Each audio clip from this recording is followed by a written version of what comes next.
എൻ്റെ വീട്ടിലായിരുന്നെങ്കിൽ പ്രാഥമികാരോഗ്യ കേന്ദ്രത്തിലേക്ക് പോലും ഞാൻ എത്തില്ലായിരുന്നു. ഞങ്ങളുടെ ഗ്രാമം മുഴുവൻ വെള്ളത്തിനടിയിലായി. കുറേ വീടുകൾ ഒലിച്ചുപോയി. പാതിരാത്രി എൻ്റെ അയൽക്കാരെല്ലാം പേയ്മാർ പേടിച്ച് വീട് വിട്ട് ഓടേണ്ടി വന്നെന്നൊക്കെ അവർ പറഞ്ഞറിഞ്ഞു. പിന്നീട് അവിടെ ഉണ്ടായിരുന്നെങ്കിൽ ഈ പ്രസവ സമയത്ത് എവിടെ പോകുമെന്നോ എങ്ങനെ ആശുപത്രിയിലെത്തുമെന്നോ എന്തിന് ജീവനോട് ഇതുപോലെ ഉണ്ടാവുന്ന പോലെ എനിക്ക് ഉറപ്പില്ല. സത്യം പറഞ്ഞാൽ എനിക്കതിപ്പോൾ സങ്കല്പിക്കാൻ പോലും പറ്റണില്ല.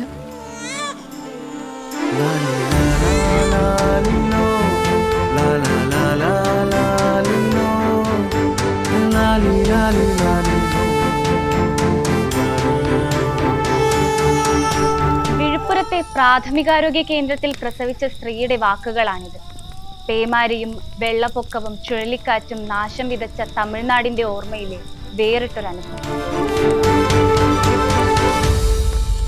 വീട് തകർന്നവരും പലായനം ചെയ്യേണ്ടി വന്നവരും റിലീഫ് ക്യാമ്പിൽ കഴിഞ്ഞവരും നിരവധി. ചിലർക്ക് ഉറ്റവരെ നഷ്ടമായി, മറ്റു ചിലർക്ക് പ്രിയപ്പെട്ട വളർത്തുമൃഗങ്ങളെ. വീടുകളും കെട്ടിടങ്ങളുടെ പരിസരവുമെല്ലാം വെള്ളക്കെട്ടുകളാൽ മുങ്ങി.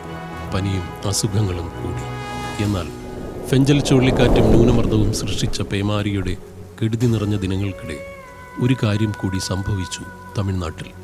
മഴക്കെടുതി രൂക്ഷനാശം വിതച്ച ചെന്നൈ, വിഴുപ്പുരം, തിരുവണ്ണാമലൈ ജില്ലകളിൽ നവംബർ 28, 29, 30 തീയതികളിൽ ജനിച്ചത് 1526 കുഞ്ഞുങ്ങളാണ്.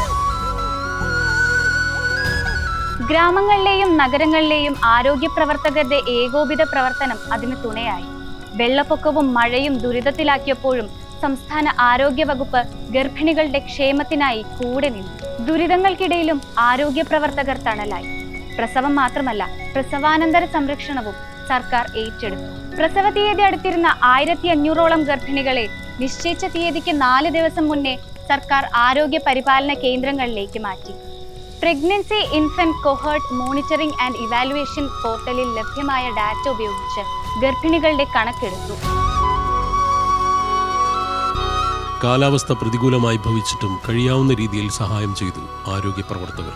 ഗ്രാമം മുഴുവൻ വെള്ളത്തിനടിയിലായതും വീടുകൾ ഒലിച്ചുപോയതുമായ കുടുംബങ്ങളിൽ ചിലതിൽ ഗർഭിണികളുമുണ്ടായിരുന്നു.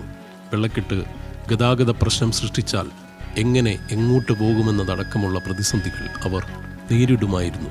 എന്നാൽ ഗർഭിണികൾ ചികിത്സ കിട്ടാതെ ദുരിതമനുഭവിക്കരുതെന്ന് ആരോഗ്യവകുപ്പിന് നിശ്ചയദാർഢ്യമുണ്ടായി.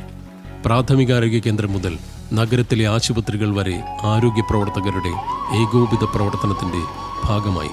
ഇതിനെക്കുറിച്ചെല്ലാം തമിഴ്നാട് ആരോഗ്യ സെക്രട്ടറി സുപ്രിയ ബാഹു ഇങ്ങനെ ചുരുക്കി പറഞ്ഞു: അമ്മമാരും കുട്ടികളും സുഖമായിരിക്കുന്നു.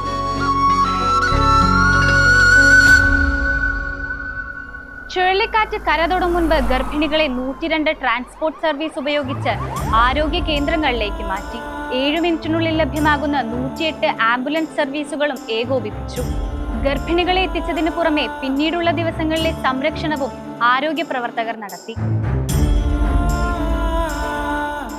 ചുഴലിക്കാറ്റിനു മുൻപുള്ള ദിവസങ്ങളിൽ ആരോഗ്യവകുപ്പ് ഒരു സർക്കുലർ പുറപ്പെടുവിച്ചു. കുറഞ്ഞത് 3 ദിവസത്തേക്ക് ആവശ്യമായ ഭക്ഷണവും വെള്ളവും മരുന്നുകളും ഗർഭിണികളുടെ വീടുകളിലുണ്ടെന്ന് ഉറപ്പാക്കാൻ വീട് സന്ദർശിക്കാൻ ആരോഗ്യ വർക്കർമാർക്ക് അവർ നിർദ്ദേശം നൽകി. അവശ്യമരുന്നും വെള്ളവും ഭക്ഷണവും വീടുകളിൽ ക്രമം തെറ്റാതെ എത്തുന്നു എന്ന് ആരോഗ്യവകുപ്പ് പ്രവർത്തകർ ഉറപ്പുവരുത്തി. വെള്ളപ്പൊക്ക ഭീതിമാരെ തമിഴ്നാട്ടിൽ അണുബാധയുടെ ലക്ഷണങ്ങൾ കണ്ടാൽ ആശുപത്രികളിൽ റിപ്പോർട്ട് ചെയ്യാനും അടിയന്തര സാഹചര്യങ്ങളിൽ ആരോഗ്യ പ്രവർത്തകരെ ബന്ധപ്പെടാനും നിർദ്ദേശം നൽകി. പ്രകൃതി ക്ഷോഭിച്ചപ്പോഴും കുഞ്ഞു ജീവനുകൾക്ക് മറ്റെന്തിനേക്കാളും ആ നാട് പ്രാധാന്യം നൽകി. 1526 കുഞ്ഞുങ്ങളും അവർക്ക് ജന്മം നൽകിയ അമ്മമാരും സുരക്ഷിതരാണ് ഇപ്പോൾ. ചുഴലിക്കാറ്റിനെയും പ്രളയത്തെയും അതിജീവിച്ച ലോകത്തിലെ ഏറ്റവും വലിയ പോരാളികളുടെ ചിരി അവരുടെ മുഖത്തുണ്ട്. National desk, news Malayalam.